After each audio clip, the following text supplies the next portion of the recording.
All right, Friday the 13th, the series, coming at you to review, I think, episode 7 of season 1, Right. which is called, I already forgot, Dr. Jack?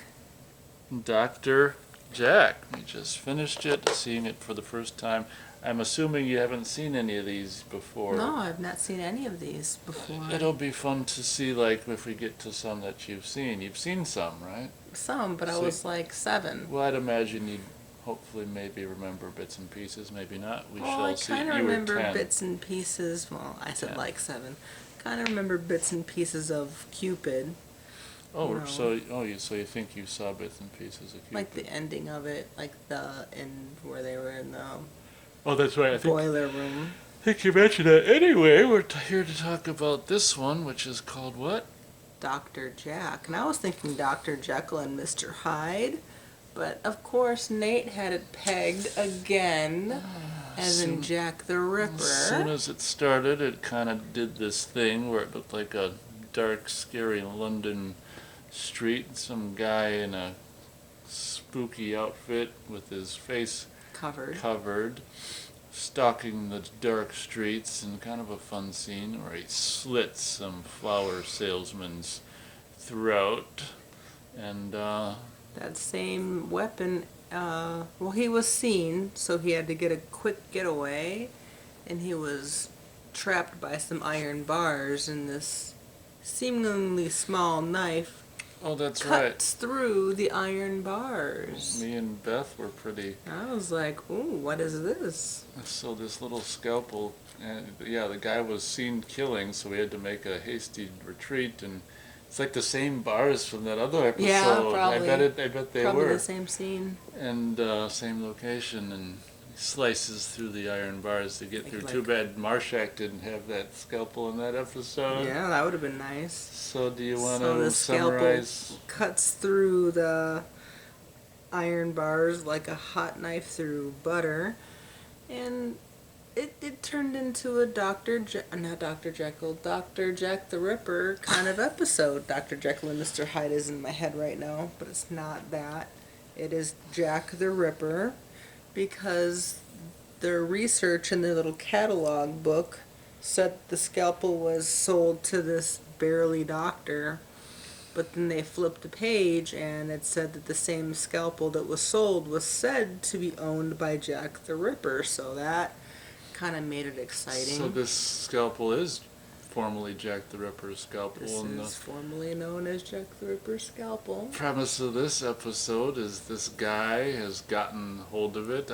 Once again, And it's became kind a of, miracle doctor. but it's not under, so did the guy who sell it to him know the mysterious power of this scalpel? We're assuming. They don't really say. There's a lot of these episodes where you don't know how the person who got this magic item found out about the magic. But see, my whole thing is if something is evil, it can like vibrate and like maybe You'll- through some it'll kind of make you psychic aware. message, aware of what it can do. Like it has to kill so it can heal. So the premise of this episode is this doctor, who I guess is a pretty half-assed student in medical school, got a hold of the scalpel, and if he feeds it at night by murdering someone with it, maybe the next day, or kill by night and heal by day, Something like so that. it turns him into the Super doctor. kind of like a little bit of the Miracle worker. yeah, turns him into a super doctor, and he happens to, just as the episode starts, get hired on at this hospital. It seems like a That he whole. did his internship It at. seems like a hole-in-the-wall hospital. I think the woman said, like, oh, maybe you being here can finally put this hospital On the back map. on the map. So, But this was the same hospital that he interned at, and the chief of surgery was remembering him as a student, as a mediocre student, and she really wasn't impressed. and she can't. She's Even after- amazed. Even after watching him do a surgery in the beginning of the episode, she's like, I'm still not impressed. Oh, I thought she was at that point, but Well, I mean, she's impressed by the surgery, but not impressed by him. Like, so it's she going to is take more wondering how. how he was so shitty and how he's so great now. Mhm.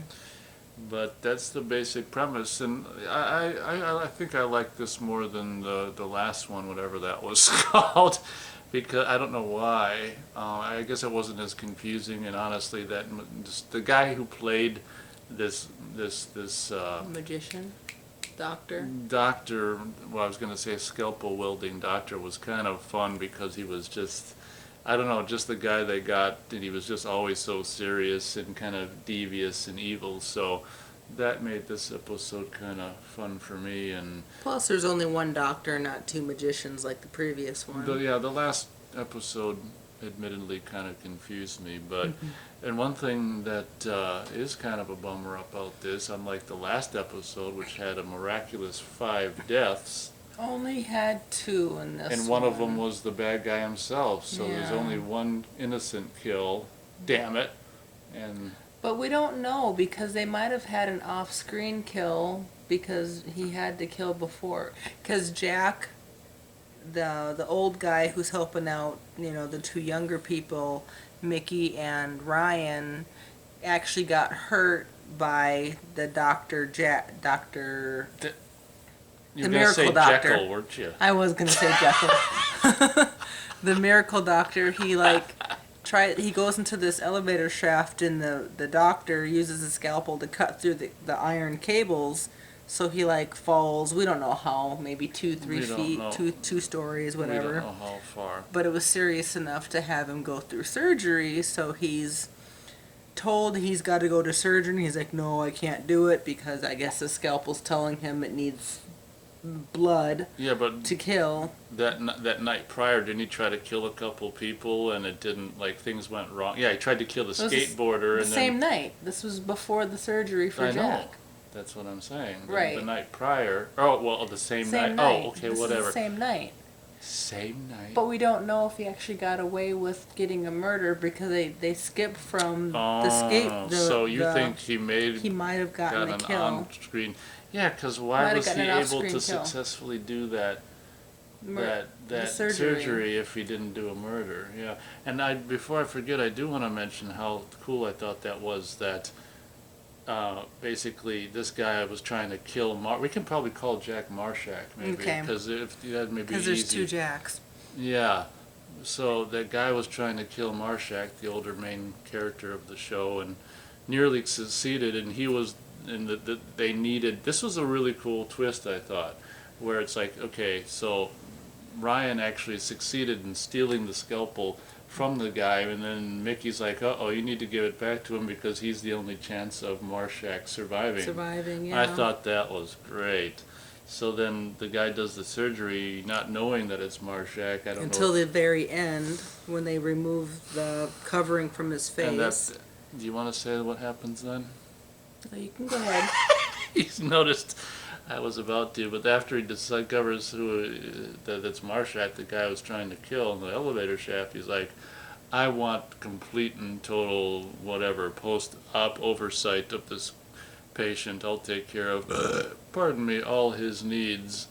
And obviously his plan is to go kill him. Because the surgery was successful because he's got all of the press watching, But so he can't botch the surgery. But that is a mystery, though. Was he able to charge up his knife with innocent blood before? But it took really long for the surgery. Oh, so maybe maybe the scalpel was weak.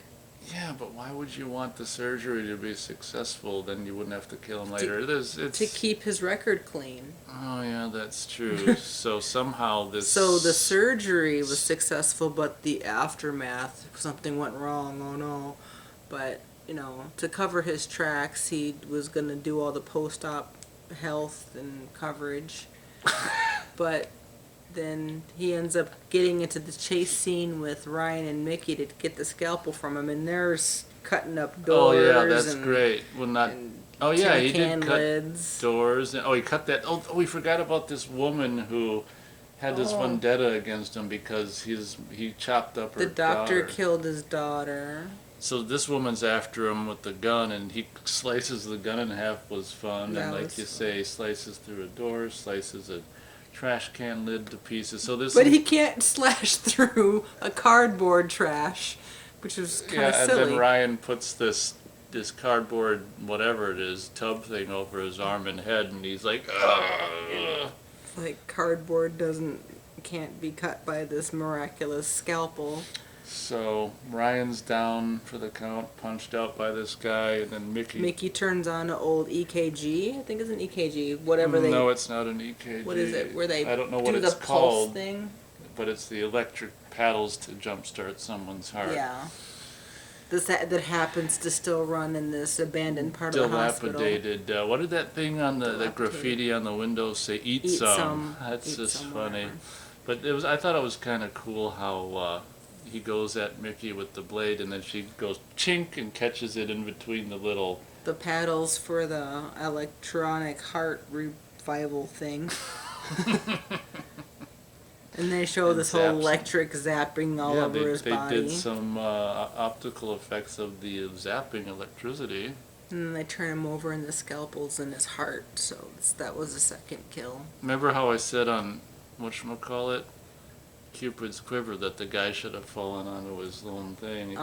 So they kind of made up for it. They heard me and they did it with this one, even though these were made over 30 years ago. So I'm not going to give it a thumbs up because of the kill count, but I will give it a thumbs up because of the special effects. That was fun. I'll give it a thumb sticking up because, I don't know, the special effects and also the guy was fun, the bad guy. And the aspect of the mom with the gun, with the vendetta. Yeah, I can kind of see how that comes through. Good. Probably just because it was possibly an only child and she's got nothing else to live for, so she's trying to kill this Dr. Jekyll. But you said Dr. I did on purpose this time. I'm glad. But he's more like Jack the Ripper doctor. Ryan had this annoying shirt that we couldn't tell if it was horses, dogs, origami patterns. We just gave up. It's just patterns. It was kind of a Rorschach test, I guess. Beth saw a dog. So you saw ducks. I saw ducks, horses, dog, origami. But it's a really as we're kind shirt. of watching it on screensaver, it's kind of funny how His nameplate. Howlett's nameplate is like 3 times bigger than everybody else's doctor's nameplate. So this doctor's the shit. But yeah, it was. I give it a thumbs up, not because of the kills, not because there's only one plus his own demise. But the storyline was pretty fun, and the special effects kind of push it to a big thumbs up. Yeah, it's fun when they have them kind of snazzy little effects to snazz things up. I just think it's funny that it can cut through iron, it can cut through a door, but it can't cut through a cardboard. that kind of made me giggle. It's like a little cardboard drum. I don't know what you'd call it, but yeah, that made me giggle too. All right, guys and gals, if there's any ladies listening. I don't think any women watch listening. Or at least comment, which you'd probably be glad about. So until the next time, which will be the Shadow Boxer. Ooh. I wonder what that's gonna be. Probably about a boxer. Probably boxing gloves. I'm gonna guess it's the boxing gloves. Okay, I'm not gonna guess anything. All right, folks. Until next time, thank you for listening. Thanks for listening.